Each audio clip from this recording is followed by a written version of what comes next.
여러분은 헤어진 전 여친, 전 남친과 매일 다시 마주쳐야 한다면 하실 수 있으신가요? 이번 뮤비와 함께 해석할 곡이 바로 이런 주제를 가지고 있는 곡이고, 이 곡의 뮤비가 영화 이터널 선샤인을 모티브로 하여 만들어졌는데요. 이 노래의 가사는 어떤 내용을 담고 있는지, 뮤비는 영화와 어떤 점이 닮았는지, 왜 이 영화를 오마주했는지 함께 살펴보도록 하겠습니다. 하이 안녕, 뮤비 해석해주는 도끼 키미루입니다. 오늘 해석할 뮤비는 바로 태연, What Do I Call You? 우리 태연 선생님 노래가 아주 그냥 너무 좋아버리니까 뮤비를 안 보신 사모님들께서는 위에 카드를 눌러 뮤비를 먼저 보고 오시고요. 뮤비를 이미 보셨다면 그럼 바로 시작할까요? 고고!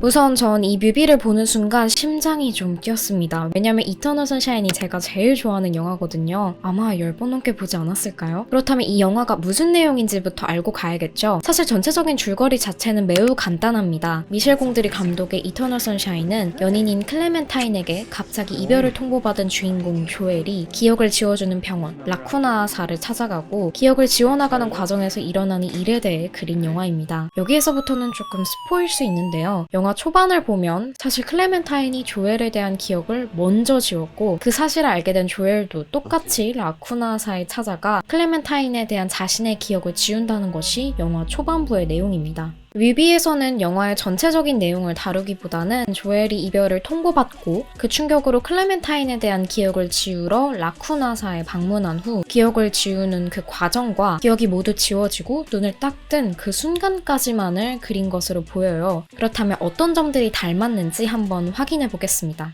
떠나는 남자와 누워있는 주인공, 잠에 들듯이 시야가 흐릿해집니다. 영화 이터널 선샤인에서 클레멘타인이 먼저 기억을 지웠던 것처럼 아마 이 뮤비 속의 남자 또한 주인공과의 기억을 먼저 지우고 떠난 것을 표현한 것이 아닐까 싶습니다. 그리고 잠에서 깬 주인공, 이터널 선샤인의 첫 장면도 주인공인 조엘이 잠에서 깨어나면서 시작합니다. 이별의 아픔에 고통스러워한 나머지 뮤비의 주인공은 그에 대한 기억을 지우려고 할 것입니다. 영화에서 조엘은 라쿠나사가 조엘과 클레멘타인의 지인들에게 보낸 한 통의 편지를 읽게 됩니다. 클레멘타인이 조엘에 대한 기억을 지웠으니 말 조심하라는 내용이었죠. 하지만 뮤비에서는 이런 내용의 편지는 아니고 기억을 지우기 위해선 무엇을 준비해야 하는지에 대한 편지로 등장하게 됩니다. 친애하는 고객님께 우선 고객님이 가지고 계신 그를 떠올리게 하는 모든 물건을 모아주시기 바랍니다 라는 편지를 받게 되죠. 뮤비 속 주인공은 편지의 내용대로 그와 관련된 물건들을 모두 모으고 First thing we need you to do, Mr. Barish, is to go home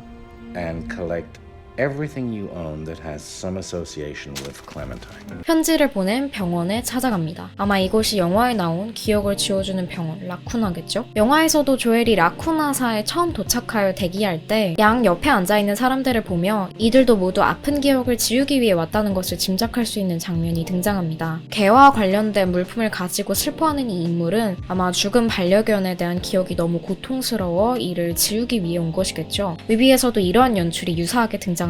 차례가 되자 진료실로 들어가고 물건을 꺼내며 그 사람에 대한 기억을 이야기하는 주인공, 그리고 그 모든 모습은 녹화가 됩니다. Erasing Memory라는 글자와 함께 지워지는 주인공의 기억. 그런데 이 영화에 특이한 점이 있습니다. 그냥 뾰로롱 뿅 하고 기억이 지워지는 게 아니라 Start with your most recent memories and work backwards from there. 꿈속에서 가장 최근 이별의 기억부터 You're like an old lady or something.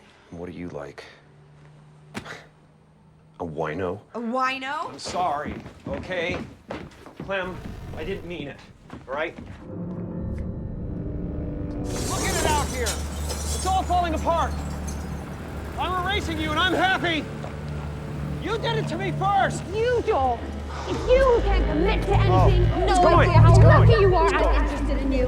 I don't even know why I am. Maybe I should end this right here. 아주 옛날 첫 만남쯤의 기억까지 그 추억이 구현된 기억 속을 직접 지나가며 삭제되어가는 그 모습을 자신의 두 눈으로 지켜봐야 한다는 것이죠. 책장이 넘어가는 트랜지션 효과가 지나간 후 주인공은 한 책을 얼굴에서 떼어냅니다. 이 책은 다이모로 My Memories라고 적혀있죠. 나의 꿈, 즉 곧 삭제될 그 사람과의 기억 속으로 들어오게 된 것입니다. 행복했던 그 사람과의 기억. 하지만 행복했던 그 기억들에서 그 사람이 사라지기 시작합니다. 이 어두운 방 안에서 한 곳을 핀라이트로 비추는 연출도 영화에서 확인할 수 있는데요. 막상 기억이 삭제되기 시작하자 두렵고 후회되는 주인공의 혼란스러운 감정을 표현한 부분입니다. 삭제될 기억들 사이에서 어떻게든 그 기억을 구해내려고 하는 주인공. Joel, the eraser guys are coming here, so what if you take me somewhere else? Somewhere where I don't belong. And we hide there till morning. 영화에선 조엘이 클레멘타인을 데리고 라쿠나의 기억을 지우는 장치가 자신들을 찾지 못하는 장소로 피해 도망다니는 장면이 등장합니다. 뮤비에서는 인형 뽑기 속 무수한 인형들 사이에서 My Memories라고 적힌 노트를 구해내는 장면으로 표현이 된 것 같아요. 결국 기억을 지우는 장치로부터 도망친 주인공. 벽을 보면 2 weeks ago 이렇게 되어 있는데 가장 최근부터 옛날의 기억까지를 실제로 들어가게 되는 영화 이터널 선샤인의 특징을 보여주는 듯합니다. 뮤비 속 주인공은 기억을 지우는 장치를 피해 가장 행복했던 기억으로 도망치는 듯해 보이는데요. 하지만 방 안에서 눈이 내리는 것처럼 비정상적인 일이 일어나기 시작합니다. 기억이 점차 뒤틀리는 것이죠. 영화에서도 방에 비가 내리는 장면이 등장하기도 합니다.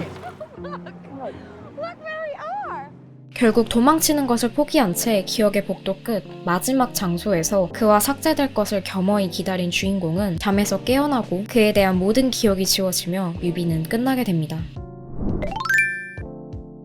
What do I call you? 내가 널 뭐라고 불러야 될까? 라는 말이죠. 풀어서 말하면 이제 내가 널 어떤 호칭으로 불러야 할까? 대충 이런 맥락인데 전체 가사를 보면 이제는 이별하게 된 그 사람이 내 주변을 계속 맴도는 것을 지켜보는 내용을 담고 있습니다. 그렇기에 나와 가장 가까웠던 연인, 전 여친 혹은 전 남친, 심지어 my honey, my daisy, my only 라고 부르며 가장 가까웠던 그 사람과 이별했기 때문에 어색해졌고 그렇게 달콤한 호칭으로 부르던 그 사람을 이제는 어떤 호칭으로 불러야 되나 뭐 대충 이런 내용의 가사입니다. 진짜 진지하게 뭐라고 부르지? 이런 내용이라기보다는 그렇게 꼭 껴안았던 그렇게 달콤한 이름으로 부르던 너와 이제는 뭐라 불러야 할지도 애매한 관계가 되어버린 그 허무한 감정을 그린 곡이라고 생각하는데요. 곡 설명에서도 이별 후에도 여전히 주변을 맴도는 그에게 느끼는 감정을 덤덤하고 무심하게 노래한다고 적혀있거든요. 이에 대한 진짜 단편적인 예시를 하나 들자면 이런 거겠죠? 캠퍼스 커플, CC처럼 학과 내에서 연애를 했는데 헤어지게 된 거죠. 사실 이거는 조금 의견이 나뉘는 것 같긴 한데 제가 봤을 때는 이 곡의 주인공, 즉 화자가 상대방에게 차인 것 같거든요. 그래서 그렇게 본다면 나를 찬 그 전 여친, 전 남친을 같은 과니까 계속 마주칠 수밖에 없게 되고 심지어 그 사람도 계속 내 주변을 맴돌고 있어요. 나를 찼으면서 내가 기대 반 장난 반으로 불러도 나를 데리러 오고 우리의 관계는 모두 달라졌기 때문에 이 사이가 난 편하진 않은데 계속 별일 없던 척 말을 걸거나 내 옆에 있다는 거죠. 그런 그 사람의 모습과 이 어색한 상황에 웃음이 나오기도 하고 이별한 우리 관계의 적당한 거리라는 건 뭘까 싶기도 하면서 온갖 애칭으로 불렀던 그 사람을 이름으로 부르려니 어색하기도 하고 그렇게 꼭 껴안았던 사람과 이렇게 애매모호한 사이가 되어버린 게 허무하기도 합니다. 바로 이러한 내용이 What do I call you 가사의 주인공이 처한 상황인 것이죠.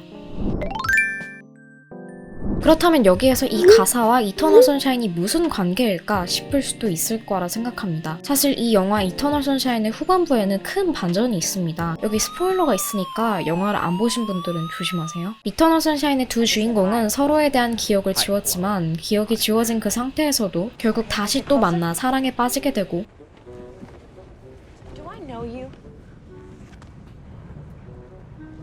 Come on. Show me which constellations you're in. 서로가 사실은 이전에 만났던 연인 사이이며 name is Clementine Krasinski. Here to erase Joel Barish. What is this? 볼 꼴 못 볼 꼴 다 거친 후 서로에게 진절머리가 나 기억을 지운 사이라는 것을 알게 된 후 큰 충격에 빠지게 된다는 것이 이 영화의 후반부 스토리입니다. What I found. Wasn't nice meeting you at all.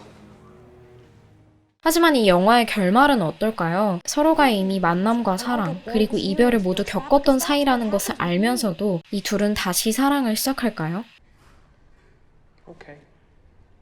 Okay.